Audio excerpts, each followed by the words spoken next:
Balance बना रहता है इधर। Good morning everyone. मैं कह रहा हूँ कि रवि जब होते हैं क्लास में ना तो इधर का बैलेंस बना रहता है पूरा, मतलब ठीक है ना, है ना। कुछ तो मैं बना लेता हूँ बीच में, ठीक है ना। और तुम आज इधर आ गए तो थोड़ा सा बैलेंस जो है, जैसे सौरभ भाई और तुम दोनों इधर रहते तो फिर बैलेंस ऐसे क्लास का पूरा बैलेंस बना रहता है। चलो ठीक है, हम लोग बात शुरू करते हैं फिर एक बार, है ना। एक बार अपने अभिषेक, वसुधा, पूजा, कमल और श्वेता, है ना। Good morning everyone. ठीक है अगेन। तो कल हम लोग बात कर रहे थे बुद्धिज्म पे, एक बार हम क्विक रिकॉल कर लेते हैं हमने क्या क्या बात की थी।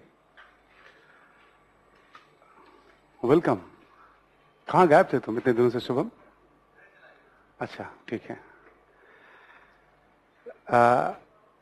हम लोगों ने कल जब बात बौद्ध धर्म के उदय के कारणों पे संक्षेप में बात की थी, रिमेंबर ना सभी को?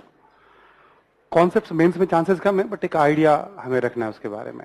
फिर बुद्ध की जीवन यात्रा के कुछ महत्वपूर्ण बिंदुओं के बारे में, उससे ऑब्जेक्टिव में भी कभी कभी सवाल पूछे जाते हैं। सबसे इंपॉर्टेंट है जब आप आर्ट में राइटिंग कभी करेंगे आप, तो वो आपको हेल्प करेगा।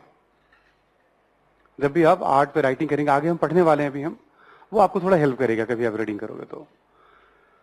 उसके बाद हमने बुद्ध की जो प्रमुख शिक्षाएं हैं, सबसे बड़ी बात है कि कोई रिचुअल नहीं, अच्छी आदतें, अच्छे आचरण, एकदम सरल भाषा में जो मैं समझ पाया हूं बुद्धिज्म को यही है।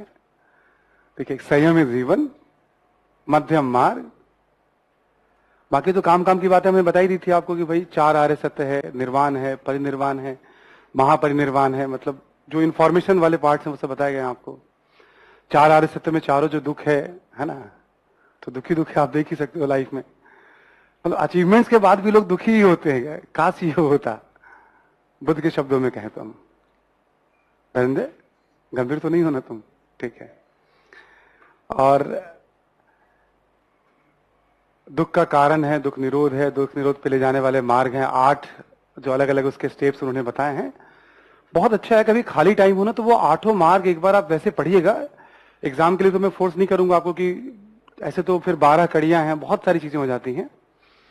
एग्जाम के लिए जो हमने एक ओवरऑल हमने डिसाइड कर रखा है उस हिसाब से मैं बता रहा हूं आपको। पर थोड़ा बहुत जानिएगा कि जैसे सम्यक आजीव की बात कर रहे हैं वो, मतलब जैसे आप जो जीविका चला रहे हैं वो बहुत सदाचार पे आधारित होना चाहिए आपका। सम्यक दृष्टि की बात कर रहे हैं, संकल्प जो विचार हो उसमें मतलब आसक्ति न हो, द्वेष न हो, घृणा न हो, प्रेम ही प्रेम हो, मतलब उन सबको सजगता के साथ जीवन में उतारने पे बड़ा बल था। सजग जीवन में उतारने पे बहुत बल था। तो एक बार वो 8 जो मार्ग है कि क्या उसका सेंस है, बहुत प्रैक्टिकल है वो, ठीक है। तो आप उसको भी एक बार देख सकते हैं। और शिक्षाओं पे बात करने के बाद हमने बात की थी आपसे कल लोकप्रियता के कारण पे। यस, बुद्ध के समकालीन यानी बुद्ध जब थे तब कौन कौन से फैक्टर उनकी लोकप्रियता में, ठीक है। और बुद्ध के बाद भी अलग अलग समय में अलग अलग फैक्टर ने लोकप्रिय बनाए रखा। कुछ फैक्चुअल बातें करेंगे हम लोग आज, है ना। कुछ फैक्चुअल, भाई तुम्हारा बोर्ड के हिसाब से जो है ना ये चेंज हो जा रहा है। आ गया, ठीक है विकास, तुम जाओ, तुम रहते हो तभी पता है ये करता है, ऐसा कुछ है ना। लगता है मस्ती लेता है, ठीक है मेरे साथ है। कुछ कर दो, सर बुलाएंगे मुझे, फिर लोग जानेंगे विकास भी कोई है ना, ठीक है। कुछ फैक्चुअल बातों में हम बात करेंगे, जैसे चारों बुद्धिस्ट संगति के बारे में, ठीक है, संप्रदाय के बारे में, जो संप्रदाय के बारे में कुछ बेसिक बातें, है ना। इसमें हीनयान महायान की बात करेंगे। महायान इतना पॉपुलर रहा है कि पिछले 5 या 6 वर्षों में, इस साल को छोड़ दिया जाए तो 3 बार सवाल तो महायान के इर्द गिर्द ही पूछे गए हैं और 5-7 जानकारी है उसी से पूछ लिए गए सवाल, जो महत्वपूर्ण बातों की बात करें हम। और साहित्य की बात करेंगे हम, पतन के कारण पे बात करेंगे, और बौद्ध धर्म के महत्व या उसके योगदान को मतलब भारतीय समाज में, संस्कृति में कैसे देखा जाए। ठीक है, आइए लिखते हैं अब जरा, बौद्ध संगीति।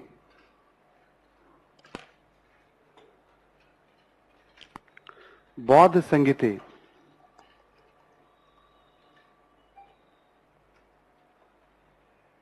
ठीक है, बुद्धिस्ट काउंसिल,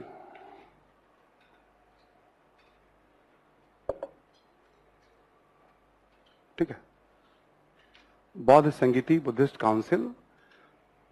ये समय समय पे बौद्ध धर्म के विद्वानों ने अपनी एक सभा बुलाई, परिषद बुलाई, बैठक बुलाई, उसे बौद्ध संगीति कहा गया है। ठीक है, और उस बैठक में बौद्ध धर्म से जुड़े मुद्दों पर विचार विमर्श, फिर उसका एक कंक्लूजन निकलता था कि भाई क्या माना जाए, मतलब सहमति से, और फिर वो करीब 150 साल तक चलता था। फिर अगला सेशन होता था, ठीक है, फिर उसमें चर्चा होती थी। मतलब ये एक बहुत स्वस्थ चीज है, जो ये ट्रेडिशन आज भी होना चाहिए। हर धर्म की अपनी एक संसद होनी चाहिए, जिसमें जो चीजें चल रही होती समाज में, विचार विमर्श करिए उसके बारे में, जहां जहां लग रहा है उसके बारे में क्लेरिफाई करिए आपकी गलत है, एक स्वर में। ठीक है, तो बहुत सारे लोगों का कारोबार खत्म हो जाएगा। फिर धर्म वाले जो कारोबार करते हैं वो भी, और नेता जो कारोबार करते हैं वो भी, दोनों खत्म हो जाएगा।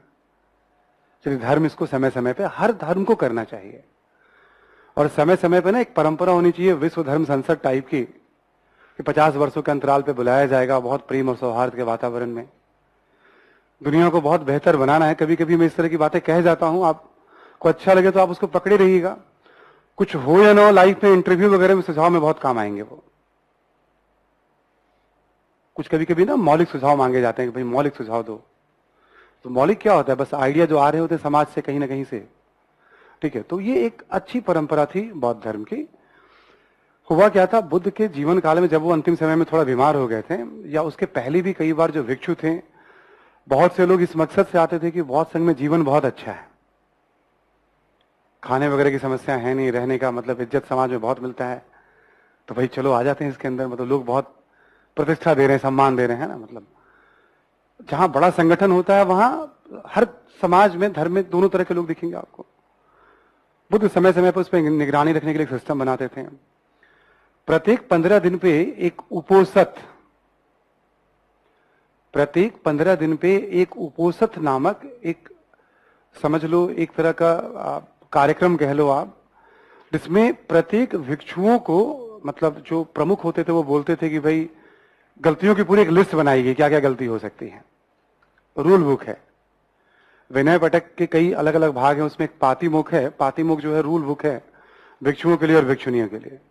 उसमें जो संघ प्रमुख होता था वो चारण करता था, बताओ तुमने ये गलती करी, स्वीकार करना होता था। ठीक है, हर 15 दिन पे, पूर्णिमा पे और अमावस्या पे। ठीक है, उपोषित की परंपरा रही है बौद्ध धर्म में। तो बुद्ध की मृत्यु के बाद कई लोग कहने लगे कि अब हम लोग ऐशो आराम का जीवन जिएंगे, अब रोकने टोकने वाला कोई रहा नहीं। सुबुद्ध नामक भिक्षु ने ये बात, थोड़ा सीनियर भिक्षु था, उसने ये बात कही थी कहीं पे, है ना। और इन्हीं सब मुद्दों पे चर्चा शुरू हो गई। फिर बुद्ध के ही चचेरे भाई थे आनंद और उपाली। ठीक है, ये अक्सर आनंद के बारे में कहा जाता है कि बुद्ध के साथ वो, जैसे एक होता है ना कि भाई आपका छाया है, आपकी छाया है ना। तो आनंद हमेशा बुद्ध के साथ वैसे ही रहते थे। तब हुआ कि सभी बौद्ध भिक्षुओं की एक संगीति बुलाया जाए और बुद्ध के नियमों पे, ताकि कोई गलती ना करे। एक और यहां पे एक बुद्ध के बारे में महत्वपूर्ण बात बताऊं, उन्होंने ऐसा बहुत कम होता है जो थिंकर होते, सुधारक होते, उन्होंने कहा था ठीक है मैंने शिक्षा दे दी है, पर कोई अंधा अनुकरण नहीं करोगे, तर्क की कसौटी पर उसे कसते रहोगे। तर्क की कसौटी पे जब तुम्हें लगे कि मेरी शिक्षाओं में संशोधन की जरूरत है, तो संशोधन करने का भी मैं तुम्हें अधिकार।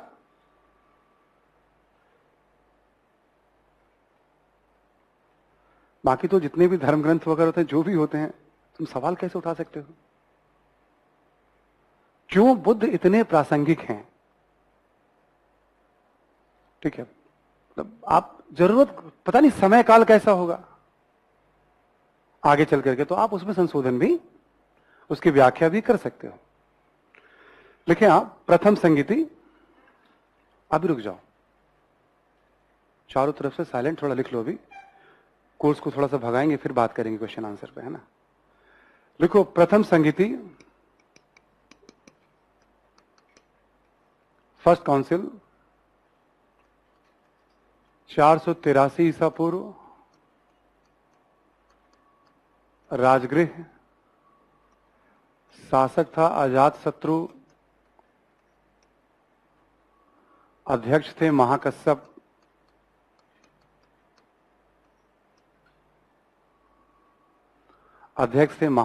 महाकश्यप, ठीक है, अध्यक्ष थे महाकश्यप, और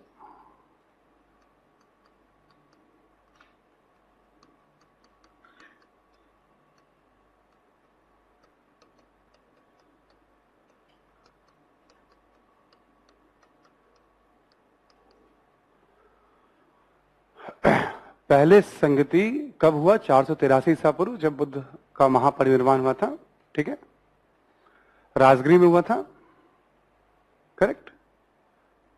अजात शत्रु शासक थे उस समय, ठीक है। अध्यक्ष थे महाकश्यप, ऊपर लिख लीजिएगा अध्यक्ष,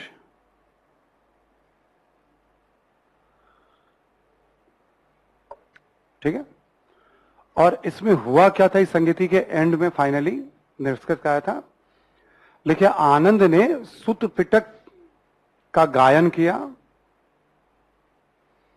आनंद ने सुत पिटक, जिसमें बुद्ध के उपदेश हैं, सुत पिटक का गायन किया,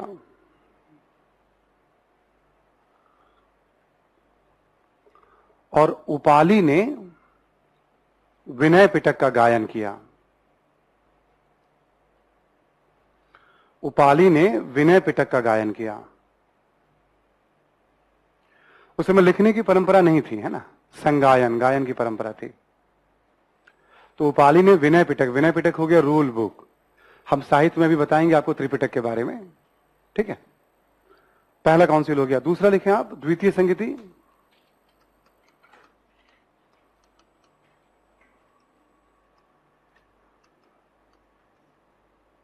तीन सौ 83 ईसा पूर्व में हुआ था, वैशाली में। शासक थे कालाशोक और अध्यक्ष थे सबकामी थेर। शासक थे कालाशोक और अध्यक्ष थे सबकामी थेर।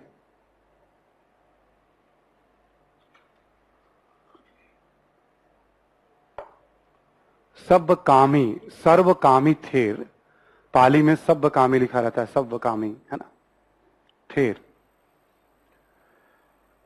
यहां लिखें आप इसके बारे में कि इस बैठक के बाद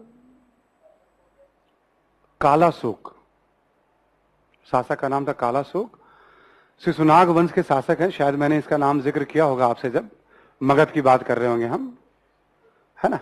वहां देखिएगा, शिशुनाग, कालाशोक, कुछ शासकों के नाम जो बताए थे। शासकों की जरूरत हमें कल्चरल हिस्ट्री के लिए ही ज्यादा पड़ती है और थोड़ा एक कंटिन्यूटी के लिए। यहां लिखें आप, लास्ट वाले पॉइंट में 2-3 बातें लिखेंगे आप। लिखें आप, कुछ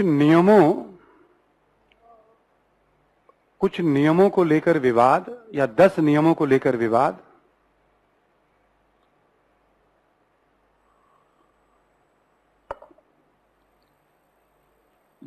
लेकर विवाद, लिखें, वैशाली के भिक्षु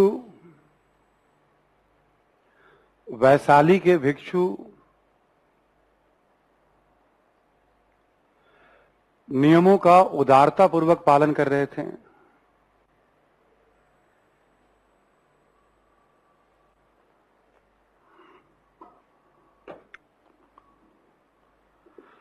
वैशाली के भिक्षु नियमों का उदारता पूर्वक पालन कर रहे थे, ठीक है। और अवंती के भिक्षु, अवंती यानी मालवा के भिक्षु, अनुशासित तरीके से।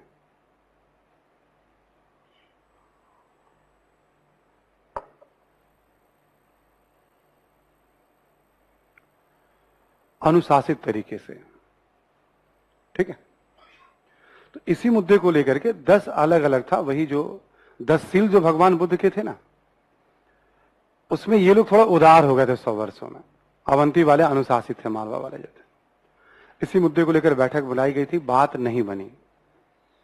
इसी में एक पॉइंट और लिख लें, संगति के पश्चात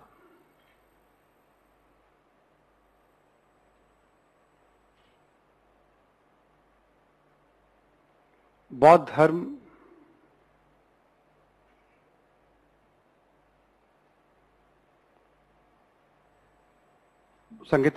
बौद्ध धर्म की दोनों धाराएं अलग अलग रास्ते पर,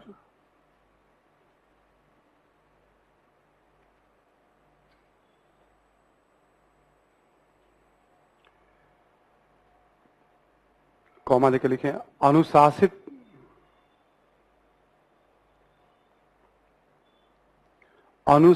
भिक्षुओं को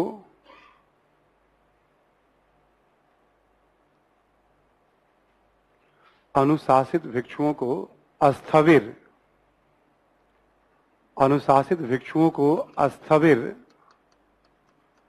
या थेरवादी कहा गया। स्थविर या थेरवादी, ठीक है, कहा गया, तथा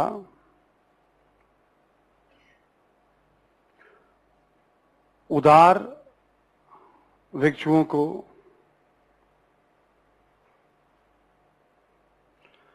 महासांघिक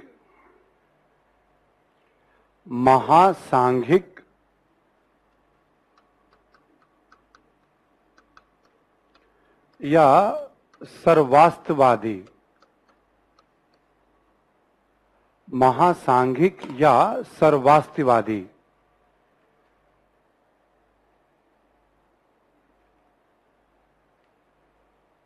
ठीक है। तो दो अलग अलग उन्हें इन नामों से जाना जाने लगा। यही आगे चल करके एक हीनयान बन जाएगा और एक महायान के रूप में जाना जाएगा। ठीक है, देखिए तृतीय संगीति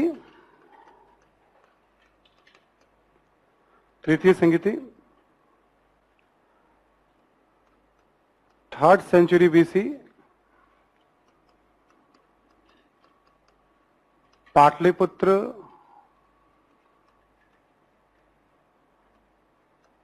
अशोक, मौर्य वंश का शासक है अशोक, ठीक है, अशोक। अध्यक्ष थे मोगली पुत्र तिस,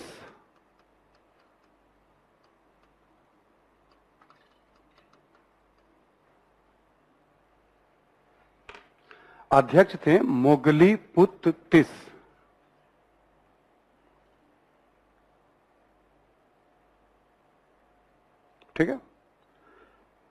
अब लिख ली संगीति में हुआ क्या। देखें, कथा वस्तु नामक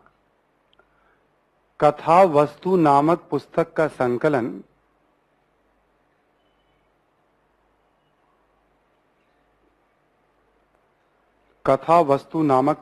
संकलन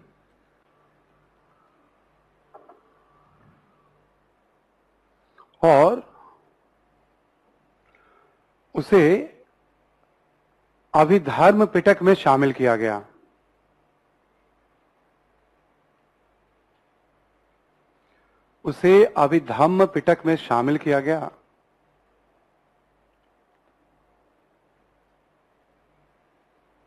ठीक है, त्रिपिटक जब कहते हैं ना, बौद्ध धर्म के 3 प्रमुख ग्रंथ हैं, सुत्त पिटक, विनय पिटक, अभिधम्म पिटक। तो अभिधम्म पिटक में उसे शामिल किया गया कथा वस्तु को, एक इंपॉर्टेंट है। एक और पॉइंट लिखें, महासांघिक मतों का खंडन भी किया गया।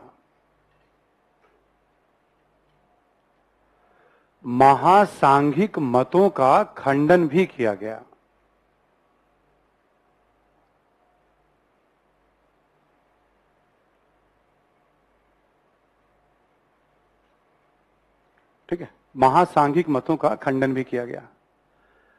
जो दूसरी परंपरा थी उसकी आलोचना भी की गई और अशोक जब हम पढ़ेंगे तो फिर उसका एक थोड़ा बहुत जिक्र आएगा। तीसरा काउंसिल हो गया हमारा। तो देखो एक अलग अलग अंतराल पे काउंसिल हैं, ये भी संगठित करने का काम, इससे भी शिक्षा ले सकते हैं आज के लोग भी। हर धर्म की अपनी संसद हो, ठीक है, समय समय पे, है ना, और फिर विश्व संसद भी हो, ताकि आप एक अच्छे समाज का निर्माण, है ना, मतलब इतना तो बनता है, इतने तो लोग समझदार हैं, बुद्धिजीवी हैं, है ना, मतलब ये बम और हाइपरसोनिक मिसाइल, ठीक है ना। देखिए चतुर्थ संगति, fourth council, first century AD, Kashmir, Kanishka,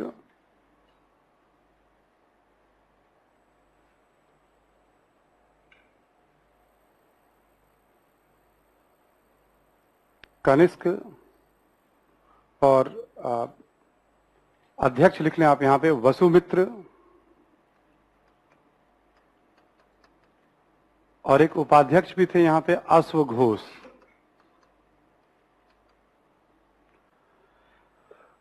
Vasumitra अध्यक्ष और अश्वघोष उपाध्यक्ष।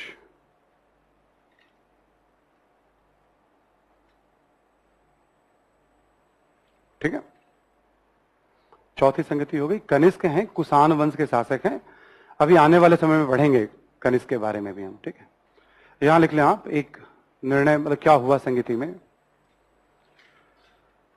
देखिए आप, विभाषा शास्त्र नामक पुस्तक की रचना, विभाषा शास्त्र नामक पुस्तक की रचना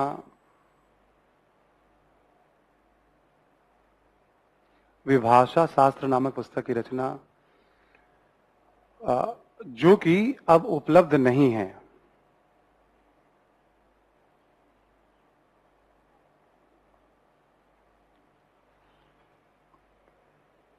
ठीक है, जो कि अब उपलब्ध नहीं है। एक और लिख लो आप, बौद्ध धर्म का हीनयान एवं महायान,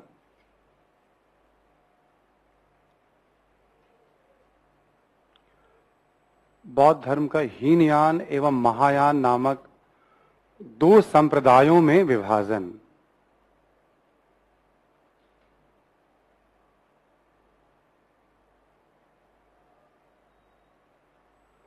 हीनयान महायान नामक दो संप्रदायों में विभाजन।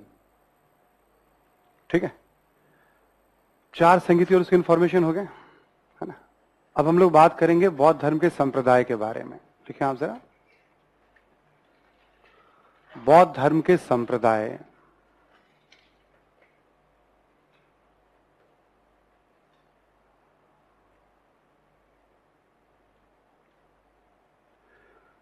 ये सब जो अब पढ़ रहे हैं ना हम, ये बुद्ध के बाद की घटनाएं हैं, अलग अलग जो काल अभी हम आगे पढ़ने वाले हैं।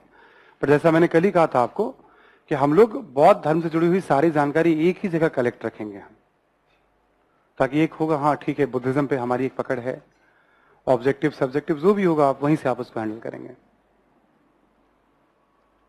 देखिए आप, संप्रदाय में पहले लिख लें आप एक तरफ हीनयान,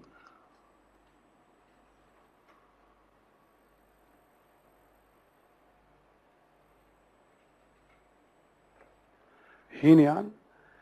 वैसे हीनयान का मतलब एक तरह से होता है शाब्दिक तौर पे नीचे का मार्ग, निकृष्ट मार्ग, वैसे शब्द के रूप में से दिया जाता है, क्योंकि इसके साथ एक महायान आया, व्यापक मार्ग, उत्कृष्ट मार्ग उसे कहा गया।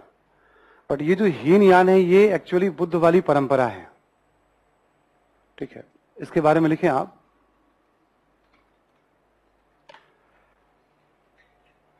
थेरवादी या अस्थविरवादी परंपरा से इसका विकास। लिखें आप, थेरवादी, थोड़ी देर पहले मैंने बताया था थेरवादी आपको, थेरवादी या स्थविरवादी परंपरा से इसका विकास।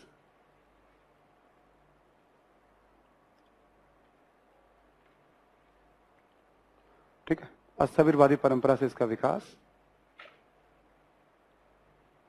दूसरा लिखें आप, हीनयान का लक्ष्य, इसी में लिखते चलेंगे पॉइंट्स में, हीनयान का लक्ष्य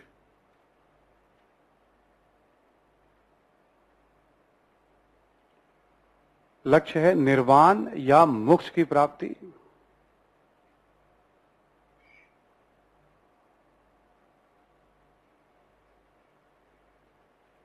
ठीक है, और इसके लिए स्वयं प्रयास करना होगा।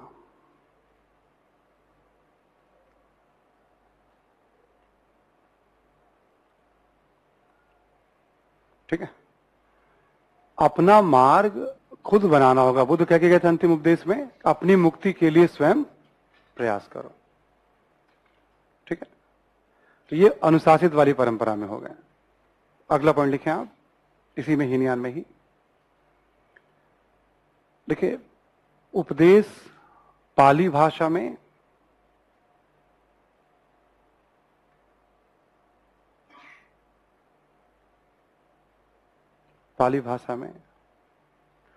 नेक्स्ट लिखें मूर्ति पूजा,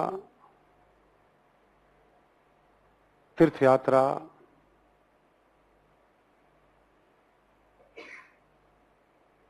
कर्मकांड इत्यादि को नहीं मानते थे।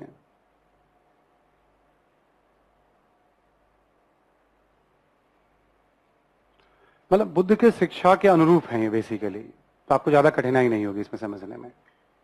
ठीक है, नहीं मानते थे। और जो बाकी संप्रदाय भी बने हैं ना, देखो परिस्थितियों के हिसाब से बने हैं। एक और पॉइंट लिख लो इसमें, आगे चलकर वैभाषिक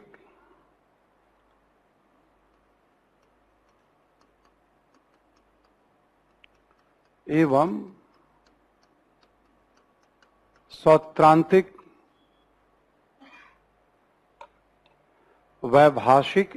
सौत्रांतिक नामक उप संप्रदाय में विभाजित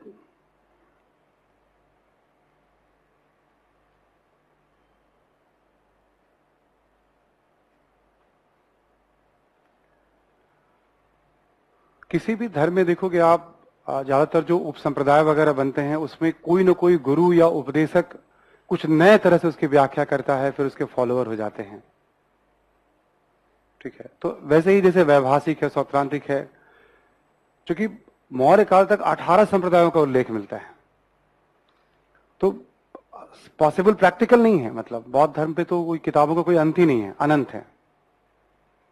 ठीक है, अनंत किताबें उसके ऊपर भी लिखी गई हैं। मतलब मेरे पास भी कम से कम 6-7 किताब तो केवल बुद्धिज्म के ऊपर है, कॉलेज और पीजी के दिनों का है। मतलब तैयारी में उसकी जरूरत नहीं पड़ती। तैयारी में तो आर एस शर्मा और एक एल वैशम की किताब है, नाम कभी आपने सुना हो?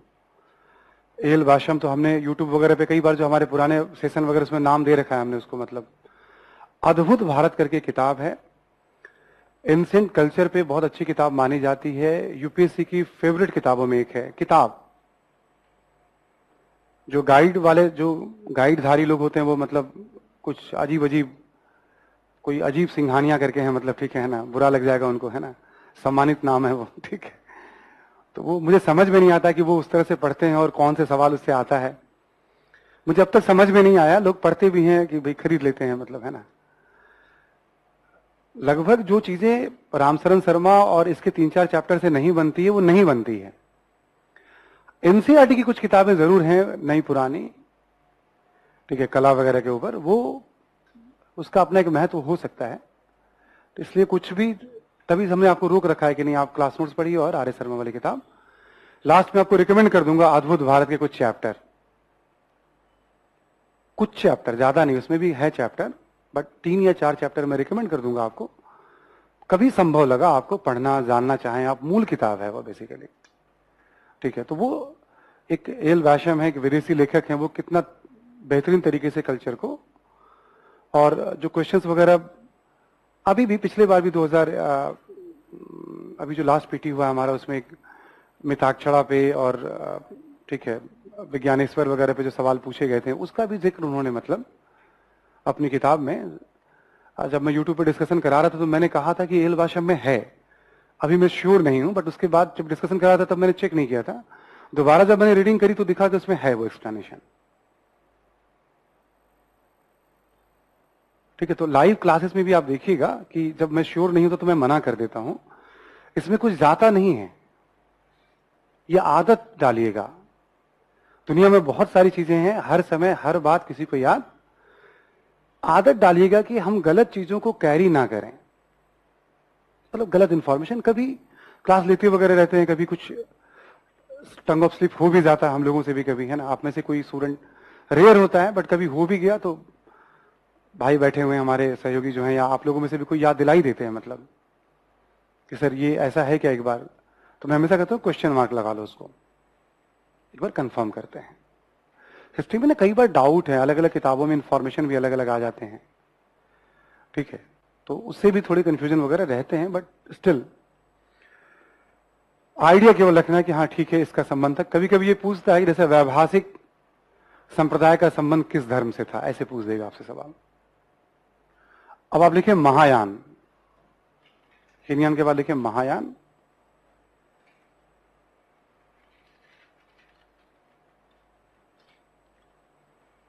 ठीक है, महायान के बारे में लिखें आप। महायान जैसे हो गया एक तरह से उत्कृष्ट मार्ग, एक बड़ा मार्ग या उत्कृष्ट मार्ग, यान यानी मार्ग। पहला पॉइंट लिखें कि महासांघिक परंपरा से इसका विकास,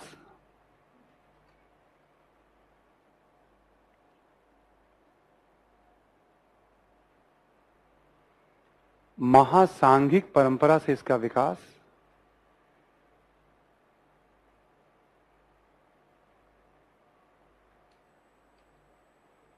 ठीक है, जो अभी दूसरे काउंसिल में बताया था मैंने आपको, यही आगे चल करके महायान के रूप में सामने आएगा। अब फर्स्ट सेंचुरी एडी में ना भारत के सिचुएशंस काफी बदले हुए हैं। इकोनॉमिक कंडीशंस उस समय देखा जाए तो आर्थिक विकास उस समय के हिसाब से बहुत अच्छी स्थिति है। प्राचीन भारत में सबसे ज्यादा शहर उसी दौर में है, सिक्कों का सर्वाधिक प्रचलन है। हालांकि बड़ी संख्या में विदेशियों का भी आगमन भारत में हुआ है और वो बस भी गए हैं भारत में। जैसे कुषाण की बात करें हम, कुषाण वंश का ही कनिष्क है, ठीक है। अब उन सबको भी जब यहां रहना है तो कोई ना कोई धर्म को अपनाना पड़ेगा, प्रमोट करना पड़ेगा, जिससे आपकी सामाजिक स्वीकार्यता बढ़ेगी। इंडो ग्रीक हैं, शक हैं, पार्थियंस, ऐसे करके हम पढ़ेंगे भी आने वाले समय में। तो सिचुएशन बदला है और ब्राह्मण धर्म अभी भी उनको एक्सेप्ट करने को उस तरह से तैयार, तो इसमें उदारता है। और तो दोनों ने, मतलब महायान बौद्ध धर्म को इन्होंने संरक्षण दिया और बौद्ध धर्म ने इन्हें स्वीकार किया, ऐसे करके तो सिचुएशन बदला है। और ये खूब दान दक्षिणा इसे मिला है, बड़े बड़े मतलब इसके स्तूप वगैरह बनेंगे, विहार वगैरह बनेंगे। महायान के बारे में लिखेंगे आप। अगला पॉइंट देखिए, महायान का भी लक्ष्य है निर्वाण या मोक्ष की प्राप्ति।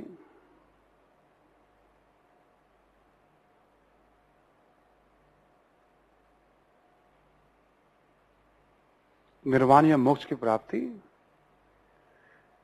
लेकिन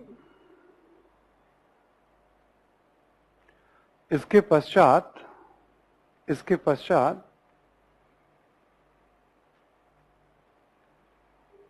अन्य व्यक्तियों को भी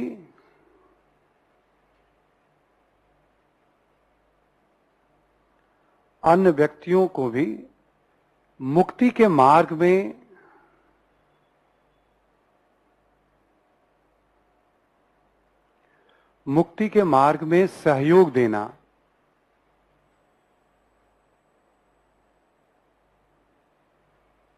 ठीक है, मुक्ति के मार्ग में सहयोग देना, ठीक है। जैसे मान लो मैं महायान में हूं और मुझे इनलाइटेंड मोक्ष मिल गया मुझे, तो मैं सबकी मुक्ति के लिए प्रयास करूंगा, केवल अपने लिए नहीं। ये एक चेंज है यहां पे, मतलब ये सबसे बड़ा जो अंतर माना जाता है हीनयान और महायान में, दूसरों की मुक्ति के लिए भी, मतलब एक एक व्यक्ति की मुक्ति के लिए प्रयास करना है। अब यही बात हो गई, वो ईश्वर की कृपा वाली बात हो गई। बुद्ध ईश्वर से एकदम अलग रखते थे, जो है सो इंसान ही है। कहीं ना कहीं वो ब्राह्मण धर्म का प्रभाव इसमें आना शुरू होगा, ठीक है। और बहुत जल्दी तुम्हारे प्रश्न का उत्तर भी मिलेगा कि विष्णु का अवतार क्यों माना गया बुद्ध को, ठीक है। तो अब ये चेंज आना शुरू हो गया यहां पे। लिखें इसी संदर्भ में, यहां लिखें इसी संदर्भ में महायान बौद्ध धर्म में बोधिसत्व की संकल्पना भी की गई है।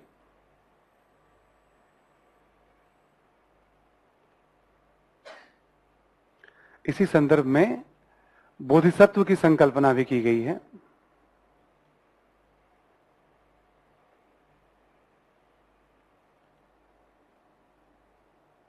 ठीक है, बोधिसत्व की संकल्पना भी की गई। बोधिसत्व,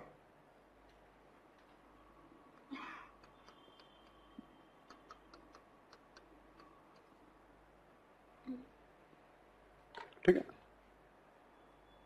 अगला पॉइंट लिखो, इसमें पर सेवा, परोपकार पर बल दिया गया है। पर सेवा, दूसरों की सेवा, परोपकार पर बल दिया गया है।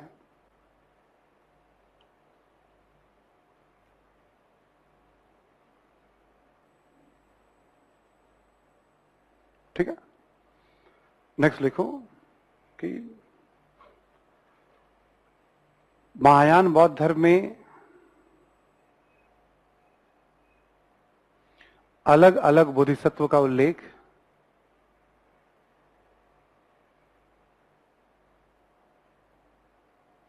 महायान बौद्ध धर्म में अलग अलग बोधिसत्व का उल्लेख, ठीक है, अलग अलग बोधिसत्व का उल्लेख, जैसे नाम लिख लो आप, अवलोकितेश्वर या पद्मपाणि,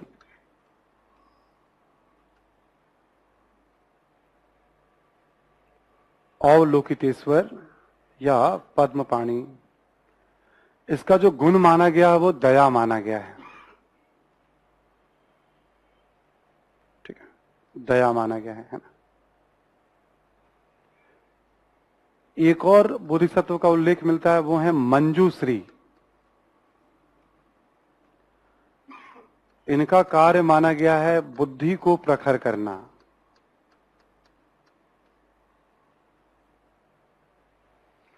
बुद्धि को प्रखर करना, तीव्र करना, इसकी जरूरत पड़ेगी आप लोगों को भी।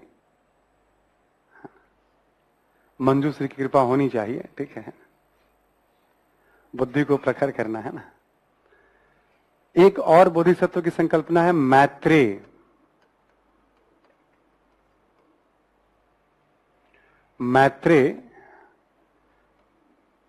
ये है भावी बुद्ध। भावी बुद्ध का मतलब अभी ये बुद्ध आएंगे अभी इस दुनिया में, अभी तक नहीं आए हैं। ठीक है, कई लोग दावा करते भी कि मैं ही बुद्ध हूं, है ना। ठीक है, ये है भावी बुद्ध। इनके बारे में एक पॉइंट लिख लेंगे आप। हीनयानी एवं महायानी दोनों इसे मानते हैं। हीनयानी और महायानी दोनों इसे मानते हैं।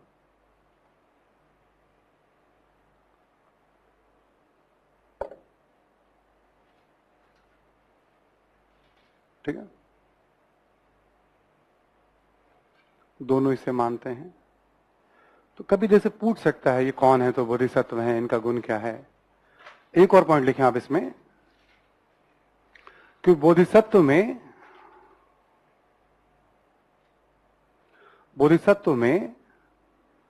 पारामिता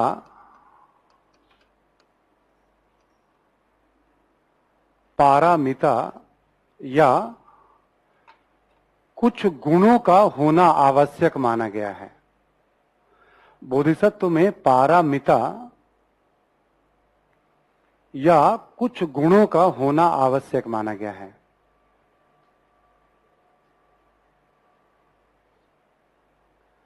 जैसे दया, ज्ञान इत्यादि, है ना। तो कभी कभी जैसे पूछता है पारामिता की अवधारणा का संबंध किससे है ना, बोधिसत्व से ही जोड़ा गया है। एग्जाम में ही पूछा, मतलब यूपीएससी के किसी एग्जाम में ही पूछा गया है।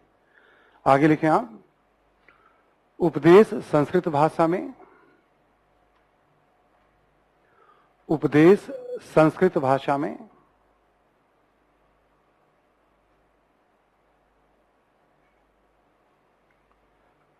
नेक्स्ट लिखें मूर्ति पूजा, तीर्थ यात्रा एवं कर्मकांडों को महत्व।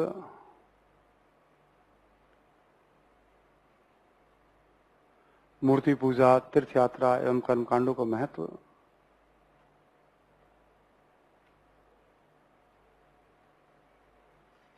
ठीक है, कर्मकांडों को महत्व यानी उसके अगेंस्ट आ गया, हीनयान के अगेंस्ट में है।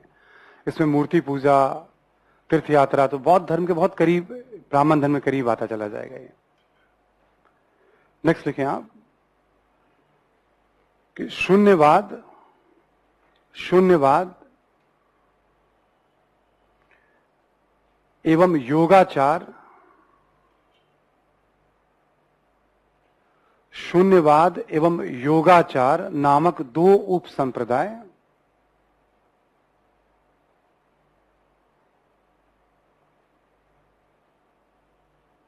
इसके बारे में एक दो इंफॉर्मेशन और लिखेंगे हम। लिखें आप अगला पॉइंट कि शून्यवाद को माध्यमिक संप्रदाय भी कहते हैं। माध्यमिक संप्रदाय भी कहते हैं।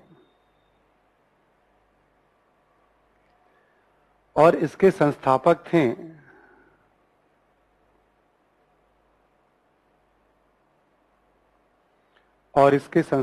थे नागार्जुन। नागार्जुन ये एक इंपॉर्टेंट नाम भी हैं, बड़े विद्वान भी हैं। सबकी फिलॉसफी होती है, वो फिलॉसफी में बहुत सारी बातें होती है, कोई एक बात होती नहीं है। इसलिए मैं संप्रदाय का नाम, विद्वानों का नाम, ठीक है, इसके बियॉन्ड जैसे आपको जाना होगा तो किताब में एल वैसा मौला रिकमेंड करूंगा आपको। जाना नहीं है आपको, मतलब पहला रिकमेंडेशन ये है, बट स्टिल आप, ठीक है, जिसके पास टाइम होगा वो 2-4 चैप्टर है, वरना कोई एक खरीद लिया, 10 लोगों ने जेरॉक्स करा लिया सबने मिलकर के। ऐसा नहीं कि सारी किताबें लेनी है, मतलब ठीक है, एक साहित्य पे है, एक धर्म पे है, ठीक है, 2 चीजें, मतलब एक कला पे है, 3 चैप्टर उसका जेरॉक्स करा लिया हमने, है 10-12 चैप्टर उसके अंदर, ठीक है। पूरे प्राचीन भारत के बारे में आपको इसमें जानकारी एक डेवलपमेंट वाले फॉर्म में, काल वाइज नहीं। अब ये ना कनिष्क के समकालीन थे, कुछ कुछ रचनाएं भी इनकी नागार्जुन की, जो जब कनिष्क की बात करेंगे तो उनके समकालीन विद्वानों में इनका उल्लेख मिलेगा। दूसरा लिखें आप योगाचार। योगाचार को विज्ञानवाद भी कहते हैं।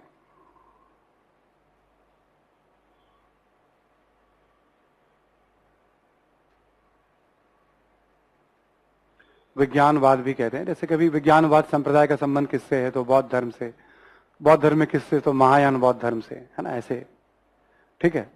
इसके संस्थापक थे मैत्रेय।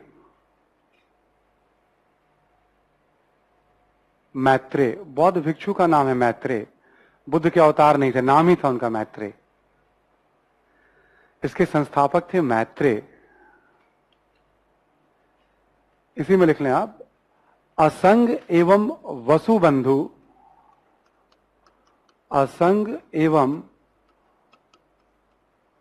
वसुबंधु 2 अन्य प्रमुख विद्वान। असंग एवं वसुबंधु,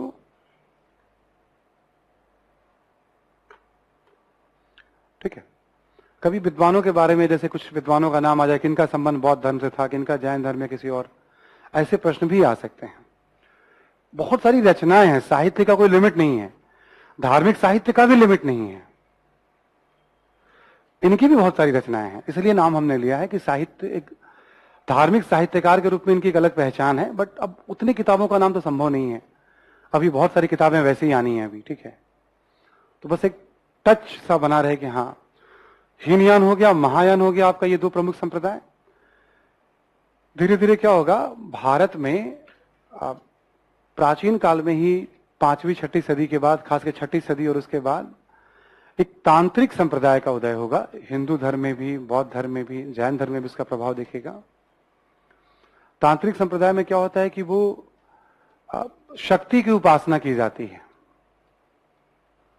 और इस तरह से उपासना के देवताओं को अपने वश में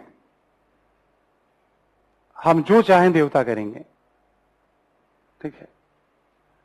और उसके लिए मतलब गुरु के ही निर्देशन में अलग अलग क्रियाएं होती हैं, मतलब मांस है, मदिरा है, मैथुन है, इन सब जैसे काम जीवन वगैरह को भी क्रियाओं का हिस्सा माना जाता है, ठीक है, उसका पार्ट माना जाता है ना। देवी पूजा की जाती है उसमें, ठीक है, ऐसे करके। तो ऐसा माना जाता है कि जैसे जैसे भारत में राजनीतिक विस्तार होता गया, मुख्य मुख्य मार्गों पे और बड़े बड़े शहरों पे तो किसी भी शासन का नियंत्रण रहा होगा। जब इतने सारे आप देखो, पर्वतीय क्षेत्र है, पठारी क्षेत्र है, वन आच्छादित क्षेत्र है, हर जगह लोग रहते हैं, सबकी अपनी पूजा पाठ की विधि रही होगी। तो ऐसा माना गया कि जैसे पूर्वी भारत में इस तरह की परंपराएं बहुत प्रचलित रही हैं और कई जनजातीय क्षेत्रों में भी प्रचलित रही हैं, है ना। जब ब्राह्मण संस्कृति का प्रसार हुआ तो उन सबको भी ब्राह्मण संस्कृति का एक अंग माना जाने लगा। धीरे धीरे उसको स्वीकार कर लिया जाता है, चलो भाई तुम भी इसी के हिस्सा हो। एक मान्यता देने वाली बात होती है समय के साथ साथ, ठीक है, और मतलब एक्सेप्ट करने वाली बात होती है। आप इसको कई जगह आप देख सकते हो आप, ठीक है ना।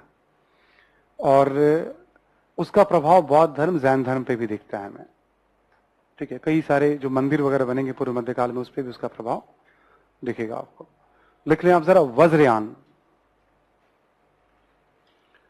वज्रयान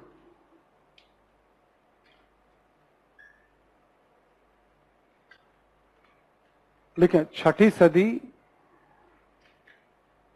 छठी सदी एवं उसके पश्चात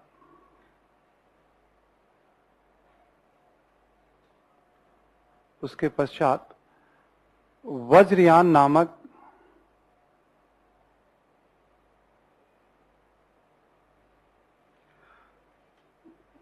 तांत्रिक संप्रदाय का उदय एवं प्रसार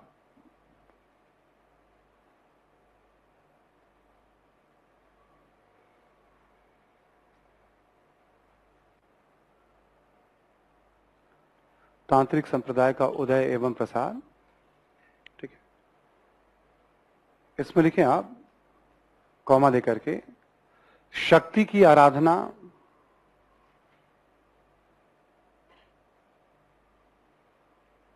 शक्ति की आराधना, जैसे देवी तारा की आराधना,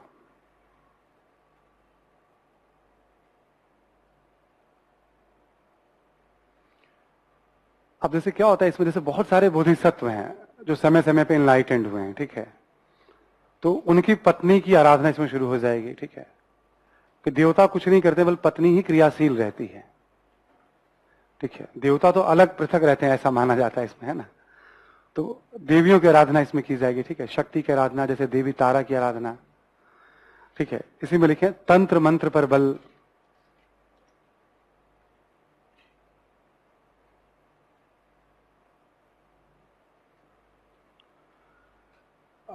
मंत्रोच्चारण पे इसमें बहुत ज्यादा बल होता है, मतलब मंत्रोच्चारण का अभ्यास, कितनी बार मंत्रोच्चारण कर रहे हैं ना। मतलब अभी जो चुनाव हुआ है अपना, तो इस चुनाव में बहुत ऐसे उम्मीदवार हैं, एक आधा को तो मैं भी जानता हूं, जो बहुत सारे तांत्रिक को पकड़ के पूजा पाठ चुनाव जीतने के लिए, ठीक है, मतलब ऐसे ही जानता हूं। मतलब मैं सीधे, क्योंकि क्या होता है कि जो कई लोग जो लड़ते रहते चुनाव, उनके आसपास वाले बहुत लोग संपर्क में रहते हैं, जो उनके करीबी होते हैं। कभी कोई मिल गया तो बताया कि नहीं वो पूजा पाठ चल रहा है, भैया से जीत जाएंगे हमारे मतलब विधायक जी, ठीक है।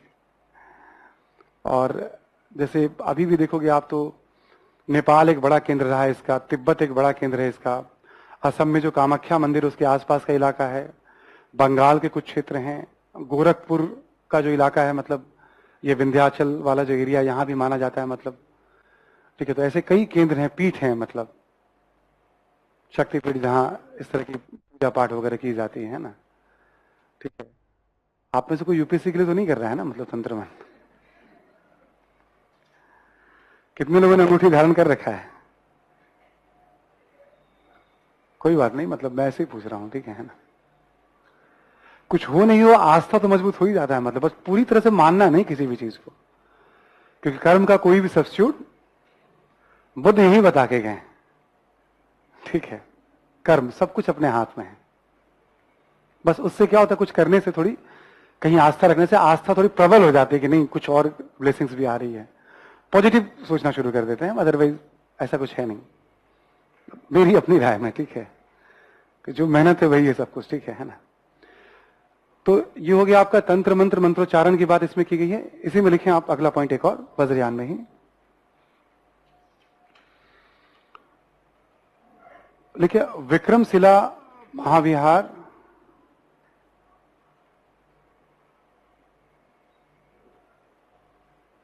तांत्रिक संप्रदाय का एक महत्वपूर्ण केंद्र। विक्रमशिला महाविहार तांत्रिक संप्रदाय का एक महत्वपूर्ण केंद्र।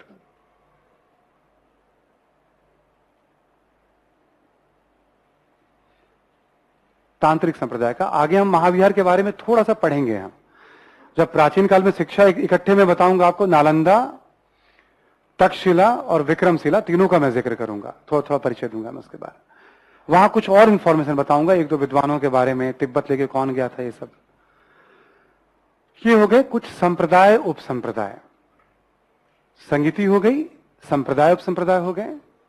जब मैं कहता हूं आगे बताऊंगा, ठीक है, तो वो वाकई बताऊंगा मैं, एक साथ सारे जब लोड आ जाते हैं तो आप डर तो नहीं रहे ना कि अभी आगे और क्या क्या पढ़ना है हमें, ठीक है ना। जो पढ़ना है एक ही बार पढ़ना है, ठीक है ना। अब लिखे साहित्य, साहित्य लिखे आप, बौद्ध साहित्य। अभी क्या कर रहा हूं मैं, आपको अलग अलग साहित्य के बारे में, जैसे वैदिक साहित्य बताया, अब मैं बौद्ध साहित्य बता रहा हूं, थोड़ा जैन साहित्य का भी उल्लेख करूंगा, फिर ब्राह्मण साहित्य, ऐसे चल रहा है। क्लास के एंड में एक साथ में वर्गीकरण करूंगा प्राचीन भारतीय साहित्य, ठीक है। एक तरफ करूंगा धार्मिक साहित्य, उसमें करूंगा ब्राह्मण साहित्य, बौद्ध साहित्य और जैन साहित्य, और एक तरफ करूंगा धर्मेत्तर साहित्य। मैं साहित्य सारा आपको बता चुका हूंगा, बस वो वर्गीकरण करके दिखाऊंगा मैं आपको। धर्म और धर्मेत्तर साहित्य, भाषा के आधार पर वर्गीकरण, विधा के आधार पर वर्गीकरण, क्योंकि मुख्य परीक्षा के सिलेबस में साहित्य को अलग से हाईलाइट किया गया है, और पिछले 4-5 वर्षों से साहित्य पर आधारित कोई ना कोई एक सवाल पीटी में जरूर पूछा जा रहा है। समझ में आ रही बात? समय समय पे सिलेबस आपको मैं याद दिलाता रहता हूं, और क्वेश्चन का ट्रेंड, ठीक है। लिखें आप जरा, पहले लिखें आप हीन यानी साहित्य। हीन यानी साहित्य,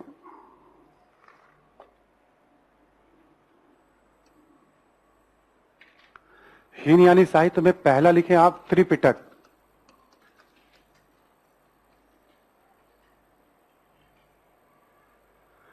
त्रिपिटक,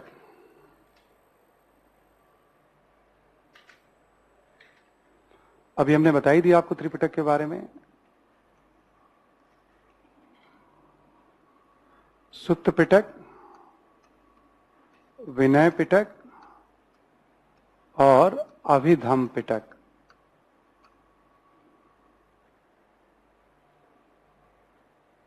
ठीक है, सुत्त पिटक, विनय पिटक और अभिधम पिटक। सुत्त पिटक में उपदेश है, और विनय पिटक में नियम है, और अभिधम पिटक में आप कह सकते हो गूढ़ दर्शन है।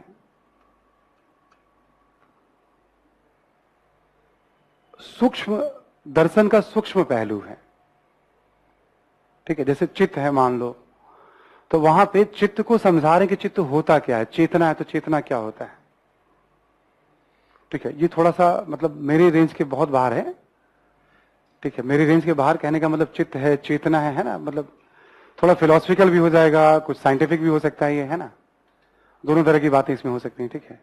तो उन सब के सूक्ष्म पहलुओं को मतलब, ठीक है, उसमें बताने की कोशिश कर रहे हैं ना, क्या क्या अवस्थाएं होती है, मतलब उतनी सूक्ष्मता से बड़े बड़े साइकोलॉजिस्ट भी ना समझा पाए जितनी सूक्ष्मता से एक आइडिया है मुझे जो बुद्ध ने समझाया है उस दौर में, बहुत बारीकियों से समझाया है एक एक अवस्था को, मतलब, ठीक है। तो इंटरेस्ट की बात है ना। 3 भागों में बांटा गया है। इसका भी डिवीजन है। सुत्त पिटक जो है वो 5 निकाय में बटा हुआ है। थोड़ा बहुत नाम बताना जरूरी है। सुत्त पिटक जो है वो 5 निकाय में बटा हुआ है। नाम लिख लेंगे आप। दिग्घ निकाय,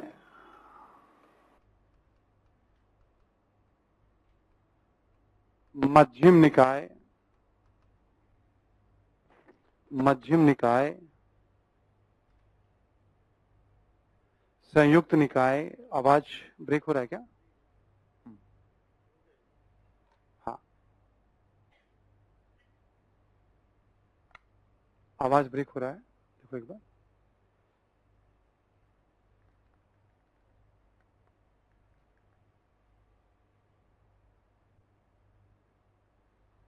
पानी पी लूं मैं भी, है ना?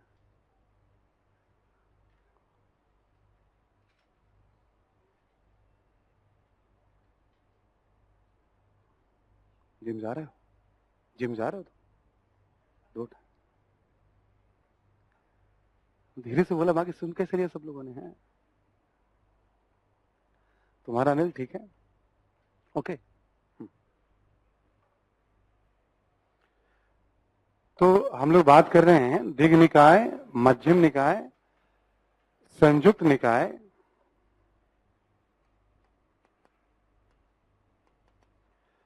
अंगुत्तर निकाय और खुद्दक निकाय।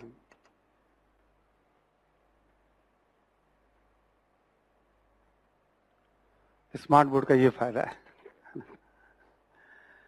दिग्घ निकाय, मध्यम निकाय, संयुक्त निकाय, अंगुत्तर निकाय और खुद्दक निकाय। ठीक है। सुत्त पिटक ना समझो एक तरह से बहुत सारे ग्रंथों का संकलन है। सबको सुत्त पिटक, जिसमें उपदेश है, उसके 5 डिवीजन है। दिग्घ निकाय, मध्यम निकाय, ऐसे करके। ठीक है। आपको याद होगा मैंने आपको बताया था कि 16 महाजनपदों का उल्लेख अंगुत्तर निकाय में मिलता है। ठीक है। जो खुद्दक निकाय है इसमें भी 15 ग्रंथ हैं। हल्के में मत लीजिएगा बुद्धिज्म को, है ना। खुद्दक निकाय में भी 15 ग्रंथ है, इसमें 2 का नाम आपको याद रखना है। ठीक है। ये 2 हैं, धम्मपद एवं जातक।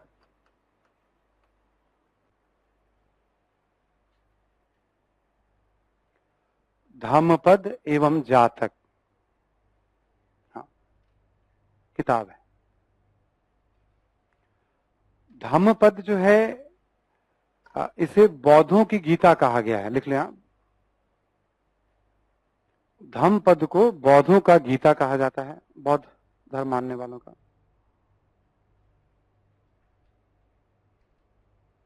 ठीक है। और जातक में बुद्ध के पूर्व जन्म की कथाओं का उल्लेख है।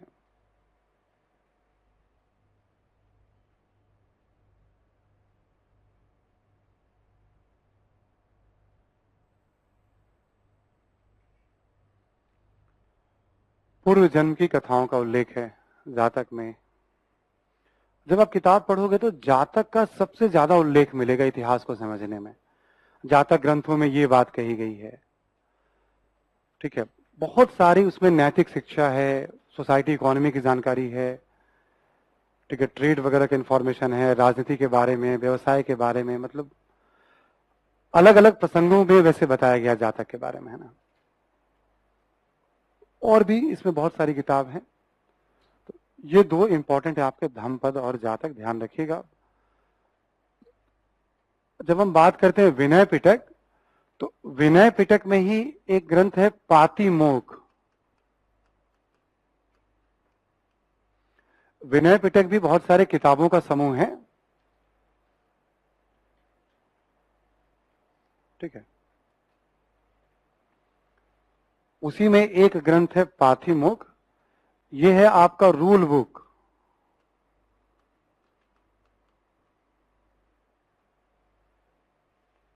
नियम वाली किताब हो गई, क्या करना है क्या नहीं करना इसमें बताया गया है ना। पातिमोक्ष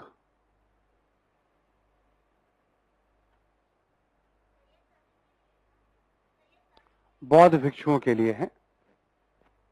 पातिमोक्ष जो है बौद्ध भिक्षुओं के लिए था। अभी हमने बताया था ना 15 दिन पे बौद्ध भिक्षु से पूछा जाता था आपने गलती की नहीं की। ठीक है, भिक्षुओं के लिए अलग नियम, भिक्षुनियों के लिए अलग नियम इसमें। ठीक है, और अभिधम पिटक की एक प्रमुख रचना कथा वस्तु, इसका मैं उल्लेख कर चुका हूं आपसे पहले। और भी रचनाएं अभिधम पिटक में, ये बहुत विपुल विशाल साहित्य है ये। ठीक है, और भी रचनाएं, तो कुछ नाम। तो सबसे पहला जब हम बात करते हैं साहित्य में हीनयान, तो त्रिपिटक सबसे महत्वपूर्ण नाम है। त्रिपिटक के अंदर ही ये सब आ जाते हैं। ये सब उपदेश तो बुद्ध के दौर में थे, बट पहली बार माना जाता है इन सब का संकलन जो हुआ श्रीलंका में हुआ। अभी हम आगे पढ़ेंगे कि मौर्य शासक हैं अशोक, उनके शासन काल में श्रीलंका और दक्षिण पूर्व एशिया में बौद्ध धर्म का प्रसार। ऋचा ने एक सवाल भी पूछा था। ठीक है, बौद्ध धर्म का प्रसार हुआ था। और एक कनिष्क के बारे में जब हम पढ़ेंगे हम, तो कश्मीर से ऊपर मध्य एशिया की तरफ, मध्य एशिया में थोड़ा बहुत पश्चिम एशिया में कनिष्क के समय बौद्ध धर्म का प्रसार हुआ था। ठीक है, वो धर्म को मानते थे और कोई प्रसार का मतलब जबरदस्ती वाला नहीं था, भाई जानो इस धर्म के बारे में, तो शासक रुचि ले रहा था मतलब। ठीक है, तो कुछ और किताबें लिख लीजिए आप। ये तो हो गया त्रिपिटक और उससे जुड़ी हुई बातें। इसके बाद लिखें आप हीनयानी साहित्य में ही मिलिंद प्रश्न, एक और किताब है मिलिंद प्रश्न। इसको ना प्रश्न को पइयों भी कहते हैं पाली में, मिलिंद पइयों मिलेगा आपको कई बार, है ना, मिलिंद प्रश्न। इसके जो लेखक हैं नागार्जुन या नागसेन।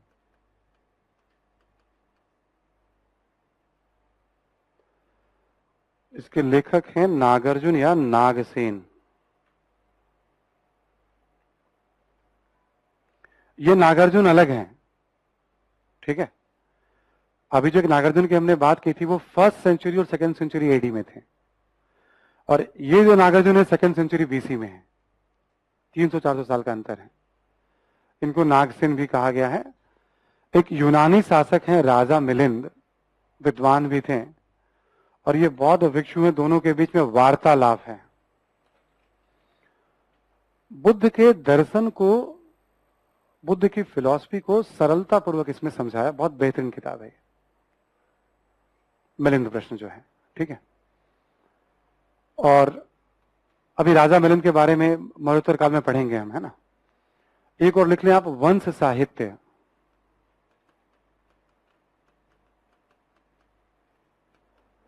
श्रीलंका में इसकी रचना हुई है। दीपवंश, महावंश,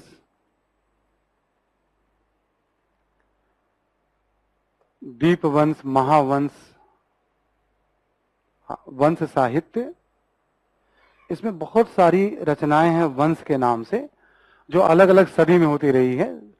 4वीं-5वीं सदी में दीपवंश, महावंश है, चूल वंश, दट्ठ वंश, शासन वंश, ऐसे करके बहुत सारे वंश क्रॉनिकल है, लिटरेचर है। इन दो का नाम आपको ना किताब में प्रायः मिल जाएगा। उन्हीं किताबों का मैं उल्लेख कर रहा हूं, जैसे आप पढ़ोगे पता चला किसी चैप्टर में दीपवंश में ये बताया गया है, तो आखिर ये दीपवंश आया कहां से, तो थोड़ा सा उसके बारे में मतलब हम लोग ऑर्गेनाइज कर ले रहे हैं। उन किताबों का जिनका इतिहास निर्माण में हम ज्यादा उपयोग करते हैं, उसको हम यहां निकाल ले रहे हैं। इतना ही कर रहे हैं, अदरवाइज रचनाएं बहुत सारी हैं। ठीक है, ये सब क्या हुआ, हीनयानी साहित्य। अब जैसे देखो हीनयान पे, महायान पे भी इतना है, केवल इंफॉर्मेशन याद रहेगा तो 100-150 शब्द कभी भी आप लिख सकते हो एग्जाम में, मेंस में भी।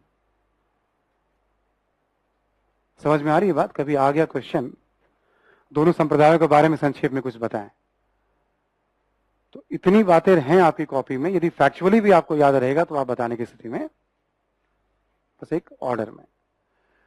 अब आप आज ही लिखें महायानी साहित्य। महायानी साहित्य,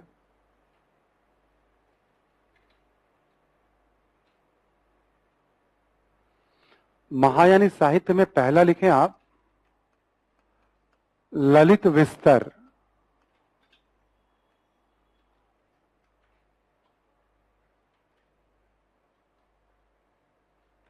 ये मोस्ट इंपॉर्टेंट है, लेखक का नाम तो नहीं मिलता है इसका। महायानी साहित्य में सबसे महत्वपूर्ण है ललित विस्तर, ठीक है। और इसका एक इंग्लिश अनुवाद भी हुआ था, द लाइट ऑफ एशिया, एर्नॉल्ड नामक विद्वान के द्वारा। The light of Asia, Asia के प्रकाश, आप सब भारत के प्रकाश हैं, ठीक है। आप सब द लाइट ऑफ इंडिया हैं, है ना। इनको एशिया का प्रकाश कह के काफी पॉपुलर के हुई है किताब, इंग्लिश वाली किताब भी। एल वैशम इसका भी उल्लेख कर रहे हैं अपनी किताब में, है ना। तो और भी रचनाएं हैं, जैसे सुखावती व्यू, करंड व्यू, ऐसे करके ना और भी किताबें हैं, उतना पॉपुलर नहीं है। मतलब ये किताब मोस्ट इंपॉर्टेंट है। और एक और नाम है, रहने दीजिए कॉपी में, है ना, अष्ट सहस्त्रिका प्रज्ञा परामिता। अष्ट सहस्त्रिका प्रज्ञा परामिता, ठीक है।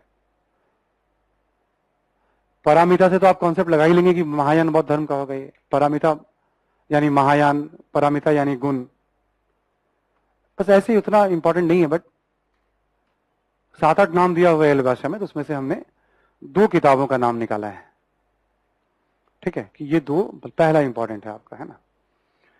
अब एक वज्रयान के बारे में लिख लें आप, एकादश साहित्य, वज्रयान साहित्य।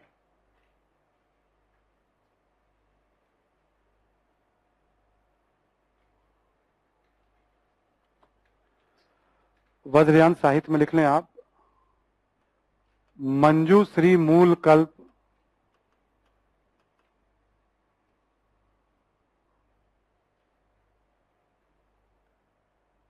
मंजूश्री मूल कल्प, है ना। एक और भी है बट एक ही नाम रहने दीजिए यहां पे भी, है ना। ये हो गया बौद्ध साहित्य, ठीक है। 3 चीजों पे हम लोगों ने बात की अभी तक, बौद्ध संगीति, क्लियर, 1, बौद्ध संप्रदाय 2, और बौद्ध साहित्य 3। 2 चीजें अभी और बात करेंगे, बौद्ध धर्म के पतन के कारण और बौद्ध धर्म का महत्व या योगदान। दोनों का संबंध थोड़ा मेन से भी हुआ है। अभी देखोगे आप, जैसे आज की डेट में बौद्ध धर्म मानने वालों की संख्या तुलनात्मक रूप से काफी कम है, आज भी देखा जाए, बट अच्छी खासी है। अब डॉक्टर अंबेडकर साहब ने जब बौद्ध धर्म अपनाया था, ठीक है, 1956 में, हालांकि कुछ समय के बाद उनका निधन भी हो गया था, उन्होंने 1935 या 36 में ही हिंदू धर्म छोड़ने की घोषणा कर दी थी, निराश होकर के। भाई एक ऐसा धर्म है जो भेदभाव पे आधारित है और, ठीक है, इंसान के उत्थान के लिए कुछ भी है। मतलब कहा जाता है कि लगभग 20 वर्षों तक उन्होंने मतलब अलग अलग धर्मों का अध्ययन किया, और अध्ययन करने के बाद उन्होंने बौद्ध धर्म को सबसे अधिक वैज्ञानिक और तार्किक पाया। मानवता पर आधारित धर्म माना, समानता, जिसमें कोई ईश्वर की संकल्पना नहीं है। उन्होंने कहा कोई ऐसा धर्म नहीं है, डॉक्टर अंबेडकर साहब ने खुद कहा था, जहां अलग से कोई गॉड की बात ना की जाती हो। जीसस हैं तो वो भी अपने आप को सन ऑफ गॉड कहते हैं, पैगंबर साहब हैं तो मैसेंजर ऑफ गॉड हैं, ठीक है। कृष्ण की बात करें तो वो, उनको भी मतलब देवों का देव, सब कुछ वही है, मतलब, है ना।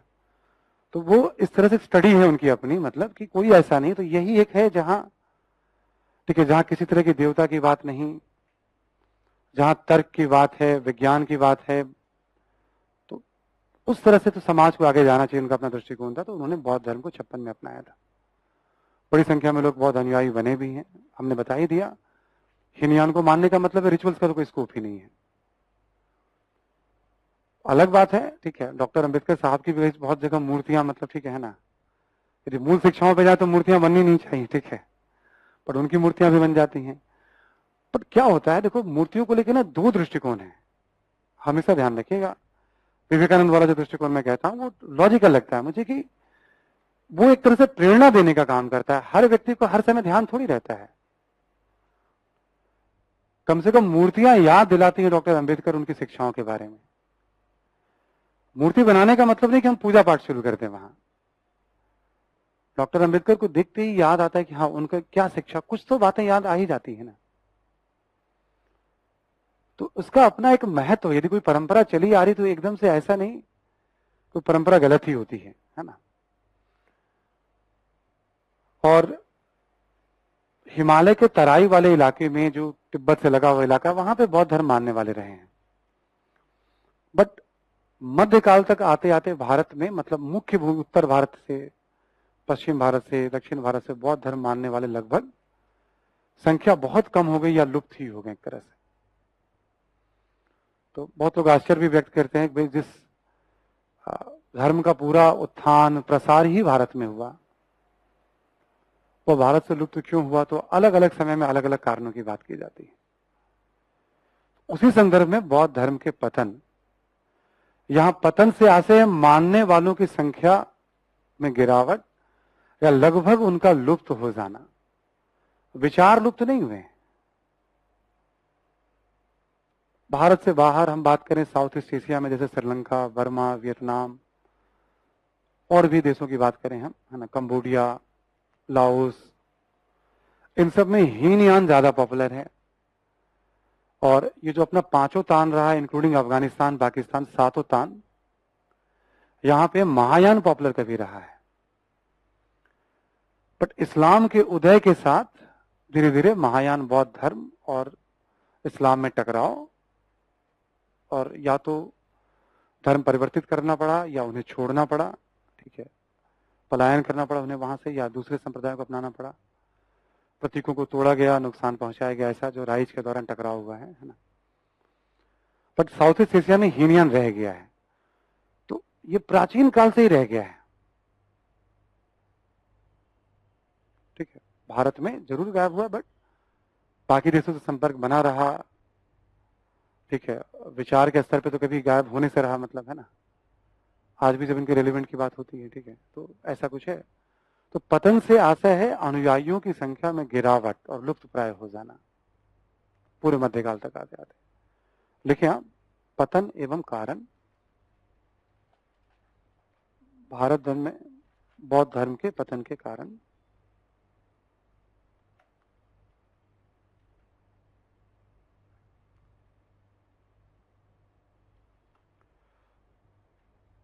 देखिए, समय के साथ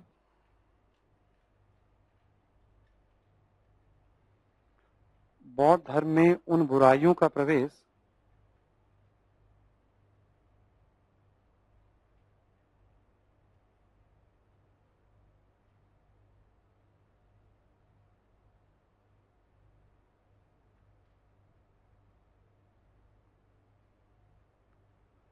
समय के साथ बौद्ध धर्म में उन बुराइयों का प्रवेश जिसके विरुद्ध बुद्ध ने आवाज उठाई थी।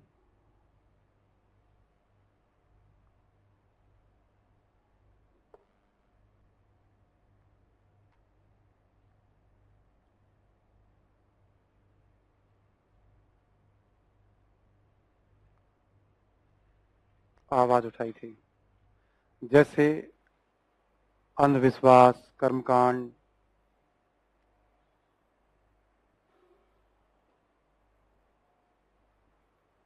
अंधविश्वास, कर्मकांड, ठीक है, पुरोहितवाद,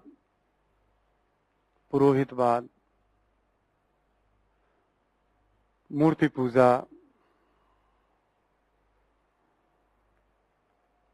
मूर्ति पूजा को लेकर हमेशा दो दृष्टिकोण रखिएगा। एक, मूर्ति पूजा से जो अंधविश्वास को बढ़ावा मिलता है, और एक केवल प्रतीक के रूप में। मतलब मेरी समझ में दो परंपराएं हैं, विवेकानंद वाली एक परंपरा, रामकृष्ण परमहंस वाली परंपरा। ठीक है, जो भी मैं कह रहा था कि गांधी जी, अंबेडकर जी या जिनकी भी मूर्तियां होती तो वो एक रिमाइंडर वाला काम करता है, एक सिंबल का काम करता है। किसी इमेज से हम रिलेट तुरंत करते हैं अपने आप को। जब इमेज नहीं हो ना तो फिर जैसे कोई ईश्वर, जैसे निराकार ईश्वर है, जो निराकार ईश्वर होते हैं तो उसको महसूस करना बड़ा मुश्किल काम होता है। इसलिए मुश्किल काम होता है कि अक्सर हम महसूस किसी आकार में करते हैं किसी को। अक्सर करने वाले बड़ी संख्या में लोग हैं, ऐसी बात नहीं है। ठीक है ना, अलग अलग धर्म में भी हैं, है ना। ठीक है, आकार में क्या होता है, तुरंत हम एक इमेज बना लेते हैं। ठीक है, तो एक तो उन बुराइयों का प्रवेश समय के साथ साथ जिसके विरुद्ध बुद्ध ने आवाज उठाई थी। दूसरा पॉइंट लिखें आप, बौद्ध धर्म का विभिन्न उपसंप्रदायों में विभाजन,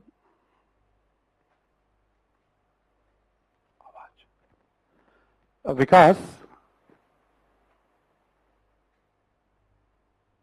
विकास कुमार विकास, हाँ मैं कह रहा हूं आवाज बीच में ब्रेक हो जा रही है, थोड़ा सा तुमने सुनते रहना तुम वहीं पे, है ना। या तो बैटरी का कोई इशू हो, ठीक है, या कुछ भी, है ना। नहीं, अभी बीच में मुझे भी लग जा रहा है, तभी मैंने कहा, है ना। क्लियर। तो हमने क्या बताया, बौद्ध धर्म का विभिन्न उपसंप्रदायों में, तो अब ज्यादा विभाजित होते हैं तो एक तरह से देखो प्रसार भी हो जाता है अलग अलग संप्रदायों का, और एकता भी आपकी कमजोर पड़ती है। नेक्स्ट देखें आप कि गुप्त काल एवं पूर्व मध्य काल में ब्राह्मण धर्म का पुनरुत्थान। गुप्त काल एवं पूर्व मध्य काल में ब्राह्मण धर्म का पुनरुत्थान।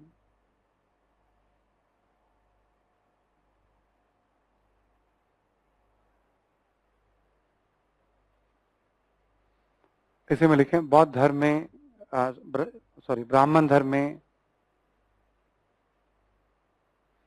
वैष्णव संप्रदाय के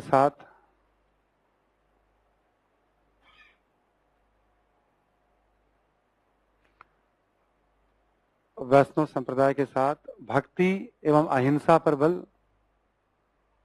भक्ति एवं अहिंसा पर बल,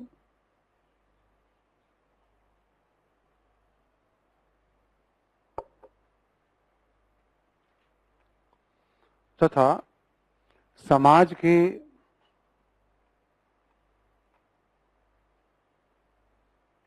सभी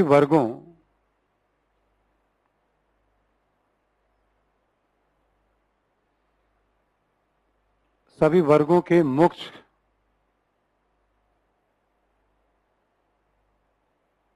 की बात।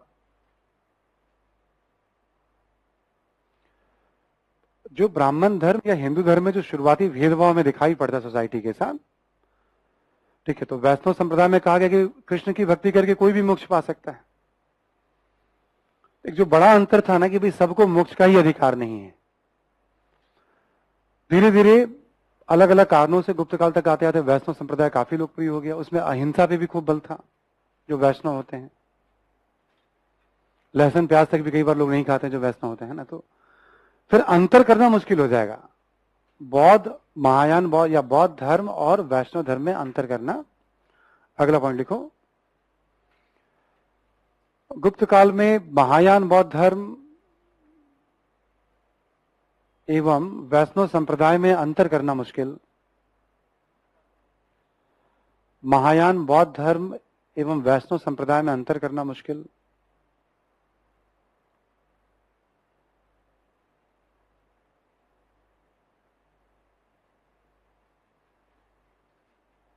ठीक है, अंतर करना मुश्किल।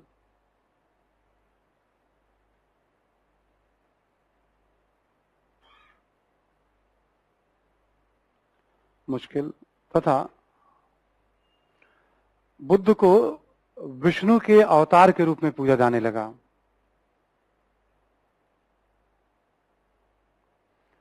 बुद्ध को विष्णु के अवतार के रूप में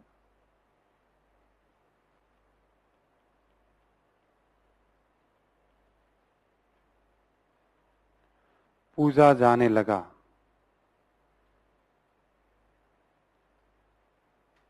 ठीक है, विष्णु के अवतार के रूप में पूजा जाने लगा, मतलब तो अभी आगे चल के ब्राह्मण धर्म के बारे में इस फीचर की भी बात करेंगे कि यहां प्रचलित ज्यादातर जो धार्मिक विश्वास रही हैं उनको समय समय में ब्राह्मण संस्कृति में समाहित कर लिया गया, क्योंकि पूजा ज्यादा अंतर कुछ रहा नहीं। ठीक है, तो फिर वो विष्णु का ही अवतार कि भाई जब जब संकट आता है इस धरती पे तो विष्णु अवतार लेते हैं अलग अलग रूप में, तो एक अवतार मान लिया गया बुद्ध को भी, है ना। 10वां अवतार अभी हुआ नहीं है विष्णु का, कल की अवतार है ना। ठीक है, ये 9वां अवतार माना गया इन्हें, ठीक है ना, बुद्ध को जो है। गुप्त काल में अवतारवाद की भी बात करेंगे आपसे कि क्या है, 2 4 5 बातें उसके बारे में भी। ठीक है, तो नेक्स्ट पॉइंट लिखें आप। कुछ शासकों का बौद्ध विरोधी दृष्टिकोण, कुछ शासकों का बौद्ध विरोधी दृष्टिकोण।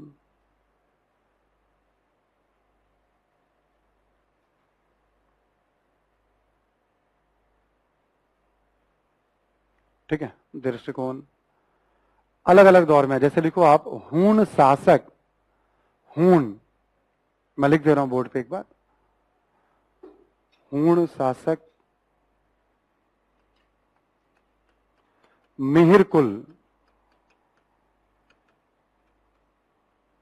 हूण शासक मिहिर कुल, एक मध्य एशिया का आक्रमणकारी था ये हूण। ठीक है, मिहिर कुल लिखो आप। गौड़ यानी बंगाल की बात, शासक शशांक,